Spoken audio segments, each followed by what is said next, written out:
एक पंडित जी महाराज आते थे रामायण कथा सुनने, पूरी कथा सुनते थे, भगवान को प्रणाम नहीं करते थे। कथा व्यास पूछा कि महाराज जब इतना श्रद्धा से कथा सुनते तो प्रणाम क्यों नहीं करते?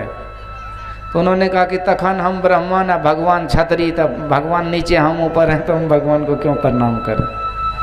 क्योंकि भगवान का भी कोई जाति होता है।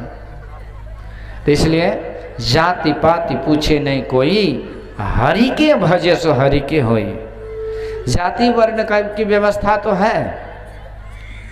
भगवत गीता में भगवान कहते हैं चातुर्वरेण्यम मया सृष्टम गुण कर्म स्वभावतः। गुण कर्म के और स्वभाव के अनुसार मैंने 4 वर्णों की रचना की है, ब्राह्मण, क्षत्रिय, वैश्य और शूद्र। तो ब्राह्मण का गुण कर्म क्या है जिससे हम पहचाने कि ब्राह्मण है?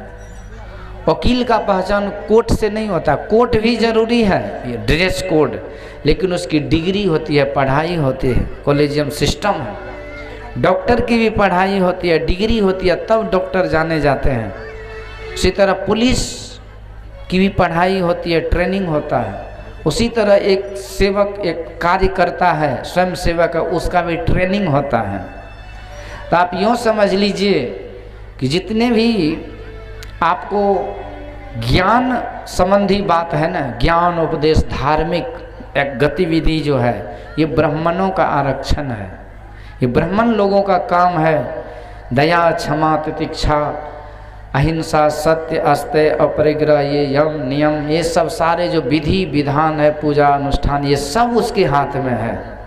समाज का जो है संस्कृति, समाज का जो आध्यात्मिक ज्ञान का जो गुरु है वो ब्राह्मण होता है। ब्राह्मण का भी गुरु वो सन्यासी होता है। परंतु यदि गुरु ही गड़बड़ हो जाए तो फिर समाज का क्या होगा? तो गुरु ब्राह्मण को ऊंचा इसलिए रखा गया है कि उसके अंदर में त्याग तपस्या का बड़ा कठोर नियम उसे पालन करना पड़ता है। तो इसलिए वो वेद अध्ययन करना, यम नियम का पालन करना, अहिंसा का धर्म का पालन करना और अध्यात्म गूढ़ ज्ञान का प्रचार करना, धर्म के संबंधित सारे ज्ञान का विश्लेषण करके धर्म पर समाज को चलाना, ये ब्राह्मण का दायित्व दिया गया है। तो इतना कठिन जो काम है ना, उसको जो करते हैं इसीलिए उसको ऊपर रखा गया है। यदि वो कर्म से नीचे गिर जाए तो किस काम का वो ब्राह्मण? इसी तरह एक क्षत्रिय होता है, उसको दूसरे नंबर पर इसलिए रखा गया है कि क्षत्रिय जो है ना समाज का वो रक्षक होता है। देश पर कोई संकट आ जाए तो हम लोग तो घर में रहते, होली दिवाली मनाते हैं, पर बड़े बड़े सैनिक जो है राइफल ताने सीमा पर छाती चौड़ा किए खड़े रहते हैं, गोली खाते हैं, इधर हम होली खेलते हैं, तो मरने को मिटने को तैयार होते हैं। जब कूद पड़े कमांडो आर्मी फोर्स तो आतंकवादी को मार देते हैं या मर करके वीर गति को प्राप्त होकर के आते हैं, दूसरा रास्ता नहीं बचता है। तो इतना बड़ा जो बलिदान है उसको देना पड़ता है, इसलिए उसको दूसरे नंबर पे रखा गया है। और तीसरे नंबर पर वैश्य है। मान लीजिए कि ज्ञान ध्यान की बहुत बात है, देश रक्षा की, समाज रक्षा की बहुत बड़ी बात है, लेकिन पेट में खड़े नहीं तो पेट में खड़े न सिंह में तेल कहाँ से काम होगा?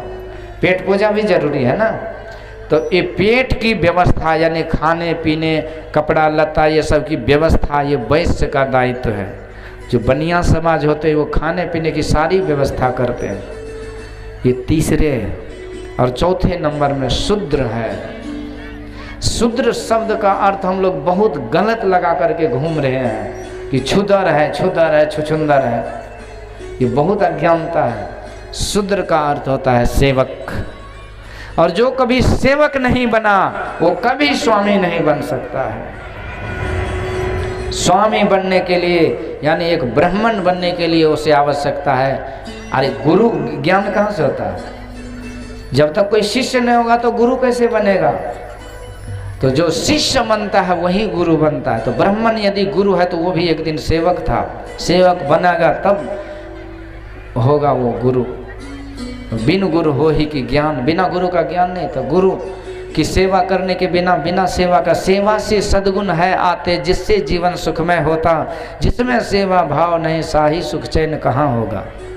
तो ये शूद्र का अर्थ होता है जो सबकी सेवा करते हैं। अब इसको यूँ समझ लीजिए कि एक कमांडो है, कमांडो फोर्स है, दुश्मन से लड़ रहा है। तो दुश्मन से लड़ रहा है तो एक रणनीति बनाने वाले होते हैं ना। कोई जरूरी नहीं कि रणनीति बनाने वाले एकदम मोटा सोटा होगा, वो 1.5 हड्डी का पतला हो भी हो सकता है, लेकिन उसकी रणनीति पर जब सैनिक कमांडो बढ़ते हैं तो बड़ों बड़ों को मार देते हैं। तो रणनीति वाले को आप ब्राह्मण समझ लीजिए, और जो लड़ने वाले हैं उसको क्षत्रिय समझ लीजिए। पर मान लीजिए सैनिक बेचारा लड़ रहा है, उसको खाने पीने का ओढ़ावा पहनावा व्यवस्था नहीं देगा तो बेचारा लड़ेगा कैसे। तो व्यवस्था देने वाले को आप वैश्य समझ लीजिए। अब मान लीजिए शत्रु दिन भर सैनिक बेचारा लड़ा, रणनीति अच्छी बनी, खाना पीना अच्छा बना, पर शरीर थका मारा है, बहुत तरह की सेवा की ज़रूरत है, तो उसका सेवा नहीं करेंगे, उपचार नहीं करेंगे तो फिर अगले दिन लड़ेगा कैसे। तो एक आदमी जिसको लड़ने का सामर्थ्य नहीं वो सेवा कर रहे हैं, एक आदमी जिसको ज्ञान का सामर्थ्य नहीं वो लड़ रहे हैं, जिसको लड़ने का सामर्थ्य नहीं वो ज्ञान दे रहे हैं, एक को जिसको कोई सामर्थ्य नहीं है, कमज़ोर दिल के हैं, वो सेवा कर रहे हैं। तो जो सैनिक के लिए सब कुछ जरूरी है एक जीत के लिए, इसीलिए सबका बराबर महत्व है समाज में, क्योंकि एक दूसरे के बिना दूसरा का कोई चलावा नहीं चल सकता है। तो यही है 4 वर्ण। तो ब्राह्मण यदि बड़ा है तो उसमें त्याग तपस्या के कारण बड़ा होता है। तो त्याग तपस्या ही उसका पहचान है ब्राह्मणों का।